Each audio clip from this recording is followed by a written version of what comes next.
Hello everyone, welcome to our YouTube channel. I am Dr. Ruqayya, neurophysiotherapist from Sunshine. Last video was about proprioception in the series of sensory processing disorder. Now we will discuss about olfactory sensory processing disorder. Olfactory sensory issues are related to smell जिसमें sense of smell affected होता है.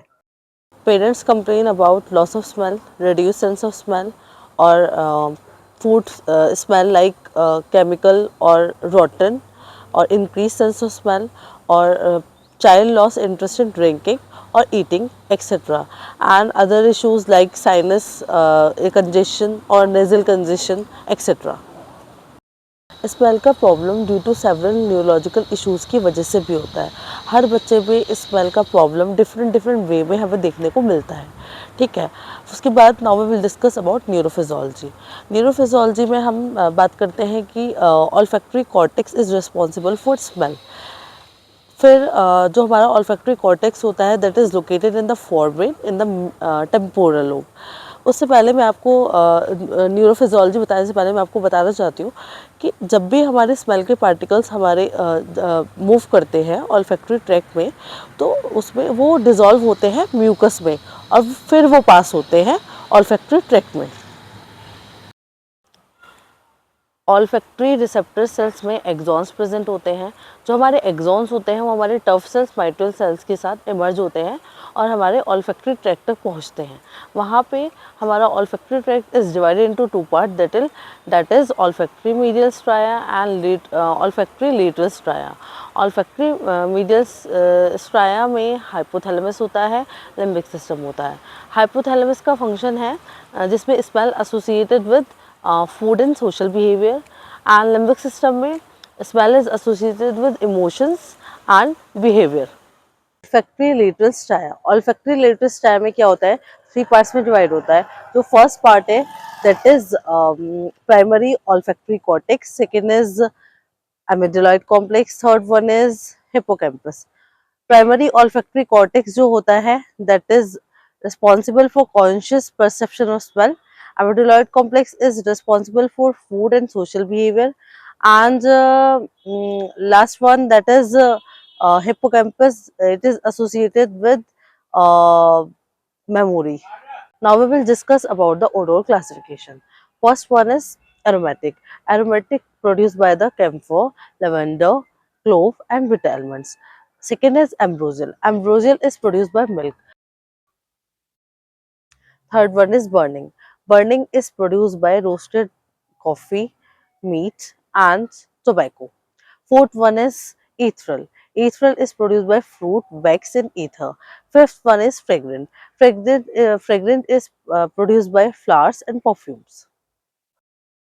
Sixth one is garlic. Garlic is produced by garlic, onion, and sulfur. Seventh one is goat. Goat is produced by caproic acid and sweet cheese. Eighth one is nauseatic. Nauseatic is produced by decayed vegetables and fishes. Last is repulsive. Repulsive is produced by bagbug. Bagbug, that is combination of musty and pungent. Now we will discuss classification on pathological basis. Smell का classification हम देखेंगे. सबसे पहले आता है एनॉस्मिया. एनॉस्मिया क्या होता है? Anosmia is loss of smell. Loss of smell temporary भी होता है, परमानेंट भी होता है. सबसे पहले we will see the identify and see the underlying causes. तो सबसे पहले इसमें आता है infection. Infection viral upper respiratory tract infection की वजह से भी होता है. कॉमन कोल्ड और फ्लू है अगर किसी को तो उसकी वजह से भी होता है. Second one is allergic rhinitis and sinusitis. इसमें हम नेजल कंजेस्टेंट्स, नेजल डीकंजेस्टेंट्स या फिर एंटीहिस्टामिन्स या फिर नेजल स्प्रेज हम ये सब या फिर सेलाइन इरिगेशन ये सब हम यूज़ कर सकते हैं. थर्ड वन आता है हमारा नेजल ऑब्स्ट्रक्शन. नेजल ऑब्स्ट्रक्शन क्यों होता है? नेजल पॉलिप्स हो जाता है किसी को, ट्यूमर हो जाता है, डिवीटेड सेप्टम्स हो जाता है उसकी वजह से. Last one is head trauma. Head trauma अगर किसी को होगा तो उसमें क्या होती है, ऑल्फैक्टरी नर्व डैमेज हो जाती है. अब वो परमानेंट भी हो सकती है. तो एक ये भी रीज़न है एनॉस्मिया होने का. अब हम बात करते हैं स्मेल ट्रेनिंग के बारे में. हम स्ट्रॉन्ग सेंट्स यूज़ कर सकते हैं जैसे कि रोज़, लेमन, यूकेलिप्टस और क्लोव. इसमें हम स्ट्रॉन्ग सेंट्स 10 to 20 सेकेंड्स के लिए यूज़ कर सकते हैं ईच. और ट्वाइस अ डे यूज़ कर सकते हैं। उसके बाद हम बात करते हैं सप्लीमेंटेशन के बारे में। हम विटामिन ए यूज़ कर सकते हैं। विटामिन ए प्रमोट करता है नर्व रेगुलेशन को, और हम जिंक सप्लीमेंटेशन भी यूज़ कर सकते हैं। कभी कभी क्या होता है कि लैक ऑफ सप्लीमेंटेशन की वजह से भी एनोस्मिया के प्रॉब्लम आता है। Third one is lifestyle modification.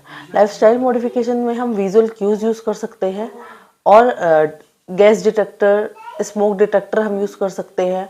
और अगर फूड स्पॉइल हो रहा है तो उसके लिए भी हम कोई विजुअल क्यूज यूज़ कर सकते हैं। नेक्स्ट है हमारा साइकोलॉजिकल सपोर्ट। साइकोलॉजिकल सपोर्ट के केसेस में क्या होता है कि एनोस्मिया के पेशेंट जो है एनजाइटी डिप्रेशन में चले जाते हैं, सोशली विड्रॉ कर लेते हैं अपने आप को, तो वहाँ पे एनोस्मिया के पेशेंट को साइकोलॉजिकल सपोर्ट का भी नीड होता है। उसके बाद आता है कुछ, जैसे कि किसी पेशेंट में ट्यूमर होता है, न्यूरो डिजेनरेटिव डिजीज होते हैं, तो उस केसेस में हम उनको बोल सकते हैं फॉर फर्दर इन्वेस्टिगेशन लाइक सीटी और एमआरआई। नेक्स्ट आता है जैसे कि हमें सिम्टम्स देखने को मिलेंगे कॉग्निटिव डिक्लाइन जैसे, हेडेक जैसे, ड्यू टू एनोस्मिया। अगर हमें कुछ ऐसे सिम्टम देखने को मिलते हैं तो then we can go for neurological evaluation. तो अब हम बात करते हैं हाइपरऑस्मिया के बारे में। हाइपरऑस्मिया क्या होता है? Increase in smell is known as hyperosmia. इसमें सबसे पहले हम अंडरलाइंग कॉजेज देखेंगे। जो सबसे पहला कॉज आता है दैट इज न्यूरोलॉजिकल कंडीशंस की वजह से, जैसे कि एपिलेप्सी होता है, माइग्रेन होता है। कभी कभी इसकी वजह से भी सिम्टम्स देखने को मिलते हैं। अगर हम एपिलेप्सी और माइग्रेन को ट्रीट करेंगे तो सिम्टम्स अपने आप रिड्यूस हो जाएंगे।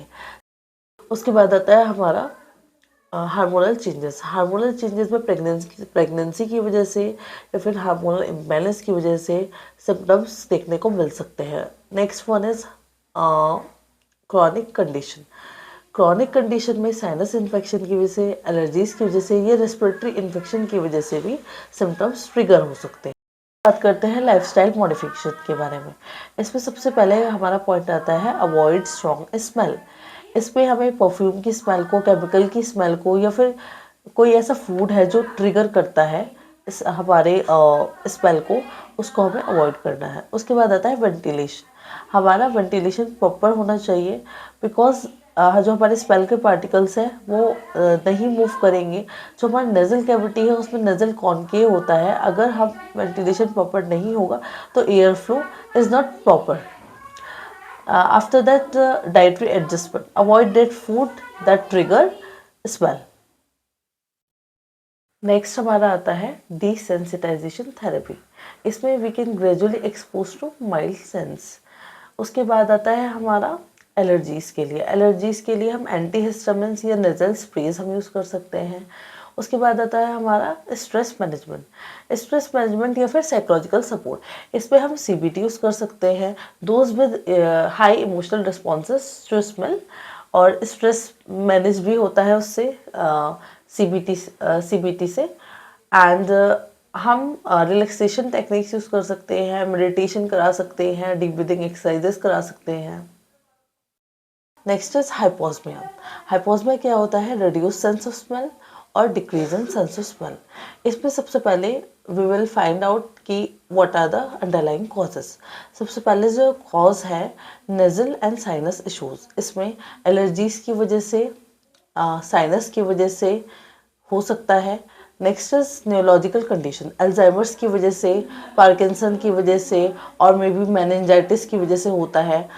Next is infection. इन्फेक्शन में अपर रेस्पिरेटरी ट्रैक्ट इन्फेक्शन होता है, उसकी वजह से भी हो सकता है। मेडिकेशंस अगर कोई ले रहे हैं तो वो भी सिम्टम्स को ट्रिगर कर सकते हैं, उसकी वजह से भी हमें हाइपोस्मिया हो सकता है। अदर कॉजेज भी होते हैं इसके, जैसे कि एजिंग हो गया, स्मोकिंग हो गया, या फिर टॉक्सिन्स होते हैं, उसकी वजह से भी हो सकता है। हम बात करते हैं ट्रीटमेंट ऑप्शंस क्या होते हैं। इसमें अगर किसी को नेजल ऑब्स्ट्रक्शन है तो कॉर्टिकोस्टेरॉइड्स ले सकते हैं। उससे क्या होता है, इन्फ्लेमेशन कम होती है। और एंटीहिस्टामिन्स ले सकते हैं एलर्जीज के लिए। उसके बाद आता है क्रॉनिक साइनोसाइटिस। अगर किसी को क्रॉनिक साइनोसाइटिस है तो सेलाइन इरिगेशन हम यूज़ कर सकते हैं to clear mucus production. Next आता है हमारा स्मेल ट्रेनिंग। स्मेल ट्रेनिंग में हम कुछ सेंट्स ले सकते हैं, जैसे कि रोज़ होता है, इक्वलिप्टस होता है, क्लोव होता है, हम उसकी लेमन होता है, हम स्मेल करा सकते हैं फॉर 20 सेकेंड्स ईच, और ट्वाइस अ डे कराना है इसको हम वीक्स टू मंथ्स तक यूज़ कर सकते हैं। उसके बाद आता है लाइफस्टाइल मॉडिफिकेशन। हमें ऐसे केमिकल्स को अवॉइड करना है जो ट्रिगर करते हैं स्मेल को, ऑल्फैक्टरी सिस्टम को डैमेज करते हैं। ठीक है, नेक्स्ट आता है कि हम विटामिन ए का यूज़ कर सकते हैं सप्लीमेंट में, जिंक का यूज़ कर सकते हैं। अगर किसी न्यूरोलॉजिकल प्रॉब्लम की वजह से, डिसऑर्डर की वजह से हो रहा है, एग्जांपल पार्किंसन की वजह से हो रहा है, और हेड ट्रॉमा, हेड इंजरी हुआ है, उसमें हमारी जो ऑल्फैक्टरी नर्व है उसमें प्रॉब्लम है, वो डैमेज हो गई है, तो हमें उसके लिए कंसल्ट करना पड़ेगा कि उसकी वजह से तो प्रॉब्लम नहीं आ रही है। नेक्स्ट हम ये मेजर ले सकते हैं कि हम ह्यूमिडिफायर यूज़ कर सकते हैं, उससे जो हमारा नेजल पैसेज है वो मॉइस्ट रहेगा। नेक्स्ट हम we can take plenty of fluids. उससे क्या होगा, हमारा जो नेजल पैसेज है, नेजल म्यूकोसा है, वो ड्राई नहीं होगा, इरिटेट नहीं होगा। हम काउंसलिंग ले सकते हैं, अगर किसी भी सेंसरी लॉस की वजह से हो रहा है तो हम काउंसलिंग के लिए जा सकते हैं। अगर कोई भी न्यूरोलॉजिकल डिसऑर्डर है, इन्फेक्शन है, ट्रॉमा है, तो उस हमें वो चेक करना पड़ेगा कि ऐसा तो कुछ, अगर उसके बाद कुछ हुआ है तो हमें उसके लिए कंसल्ट करना पड़ेगा। नेक्स्ट इज़ कि अगर किसी को विज़न चेंजेस है, या फिर किसी को सडन लॉस है, सेंसरी लॉस है, या फिर इस तरह का कोई प्रॉब्लम है, तो उसके लिए भी हमें काउंसलिंग के लिए जाना पड़ेगा या फिर कंसल्ट करना पड़ेगा। अभी हम बैलेंस डाइट के बारे में बात करेंगे। हमें बैलेंस डाइट मेंटेन करनी पड़ेगी अपने बच्चे की, जैसे विटामिन ए और जिंक हम यूज़ कर सकते हैं, और इसमें ना हमें हाइजीन मेंटेन करके रखना पड़ेगा, जिससे कि हमारा जो नेज़ल म्यूकोसा है वो ड्राई ना हो। इन सब चीज़ों का हमें ध्यान रखना पड़ेगा। प्रिवेंटिव मेजर्स की बात हम पहले भी कर चुके हैं, सो आप वो सब ध्यान रखें। नेक्स्ट आता है हमारा डीप ब्रीदिंग एक्सरसाइजेज। एक्सरसाइजेज का इसमें बहुत बड़ा रोल है, क्योंकि इफ़ हमारा एयर सर्कुलेट नहीं होगा, एयर पैसेज में, नेजल कैविटी में एयर अच्छे से पास नहीं होगा, तो प्रॉब्लम होगा। इसलिए हमें डीप ब्रीदिंग एक्सरसाइजेस करानी पड़ेंगी। हम हफिंग एंड कफिंग करा सकते हैं, डीप ब्रीदिंग एक्सरसाइजेस करा सकते हैं, स्पायरोमेट्री यूज़ कर सकते हैं, इसमें ब्रेन स्टिमुलेटिंग एक्टिविटीज़ करवा सकते हैं प्रिवेंशन के लिए।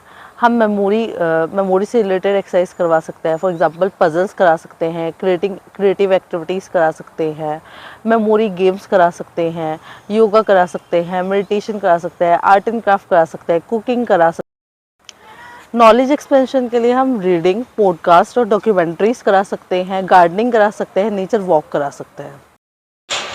So this is our last video about sensory processing disorder. Please like, subscribe and share to our channel.